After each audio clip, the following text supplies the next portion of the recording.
آپ کا خوش رہنا ہی آپ کے برا چاہنے والوں کے لیے سب سے بڑی سزا ہے۔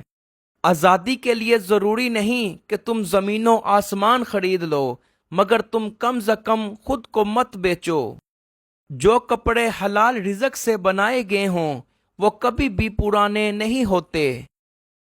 تعلق مضبوط کرنے کے لیے اپنی مصروفیات کے ختم ہونے کا انتظار مت کریں۔ دو ہی چیزیں ایسی ہیں جس سے کسی کا کچھ نہیں جاتا، ایک مسکراہٹ اور دوسری دعا۔ ہمیشہ بانٹتے رہیں۔ کچھ لوگوں کو پتہ ہی نہیں چلتا کہ ان کے فیصلے فاصلوں کا سبب بن جاتے ہیں۔ جو انسان بار بار محبت کرتا ہے دراصل وہ محبت کرنا ہی نہیں جانتا کہ محبت کس طرح کرنی ہے۔ تین چیزیں کھانے سے جسم میں اضافہ ہوتا ہے: گوشت، چنے اور کھجور۔ عورت کے پاس زیادہ جانا تین جان لیوا بیماریوں کا باعث ہے: جلد بوڑھا، جسم کا کمزور پڑ جانا اور سانس کی بیماریاں۔ جس عورت میں دیکھو کہ وہ ہر وقت خاموش اور نظریں جھکائی ہوئی ہیں تو سمجھ جاؤ کہ وہ نکاح کے لیے کوئی مرد ڈھونڈ رہی ہے۔ اس عورت سے نکاح کر لو، ہمیشہ خوش رہو گے۔ عورت میں 5 نشانیاں دیکھ لیں تو سمجھ جاؤ کہ وہ عورت نیک اور اخلاص ہے: پردہ دار، سچ بولنے والی، نگاہیں نیچے رکھنے والی، خاموش رہنے والی، آہستہ آواز میں بات کرنے والی۔ عورت کے ساتھ اٹھنے بیٹھنے سے 2 چیزوں میں اضافہ ہوتا ہے: اول جہالت، دوم شباہت۔ مرد کی 3 عادتیں عورت کو پاگل اور دیوانہ کر دیتی ہیں: شرمیلا، عزت کرنے والا اور بھولا بھالا۔ اگر تم اس لیے خود کو بدل رہے ہو کہ لوگ تمہیں پسند کریں تو بہتر ہے کہ وہ تم سے نفرت ہی کریں۔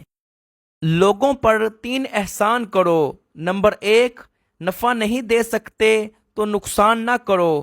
نمبر 2، خوش نہیں کر سکتے تو دکھ بھی نہ دو۔ نمبر 3، تعریف نہیں کر سکتے تو برائی نہ کرو۔ خواہشات کے پاؤں چادر سے باہر نکل جائیں تو پھر سکون نصیب نہیں ہوتا۔ بہترین ہم سفر کی سب سے بڑی خاصیت یہ ہے کہ وہ آپ سے اختلاف اور ناراضگی کے باوجود بھی آپ کا خیال رکھنا اور فکر کرنا نہیں چھوڑتا۔ لباس قیمتی ہو یا سستا، کردار کو نہیں چھپا سکتا۔ اپنے کردار کو اچھا کرو، ہر لباس میں اچھے لگو گے۔ دل سوچ سمجھ کر توڑا کرو، ہر گناہ کی معافی نہیں ہوتی۔ رزق میں عیب مت نکالو، پسند نہیں تو مت کھاؤ۔ جو نعمتیں اللہ نے دی ہیں ان پر اللہ کا شکر ادا کرو، کیونکہ بہت سے لوگوں کو یہ بھی نصیب نہیں ہوتی۔ جو جتنا اچھا جھوٹ بولتا ہے دنیا اس کی ہوتی ہے، لیکن پھر اس کی آخرت نہیں ہوتی۔ امید انسان سے کبھی مت لگائیں اور اللہ سے کبھی مت ہٹائیں۔ دونوں صورتیں یقین کی ہیں، کوئی اللہ کے لیے سب کچھ چھوڑ دیتا ہے اور کوئی اللہ پر ہی چھوڑ دیتا ہے۔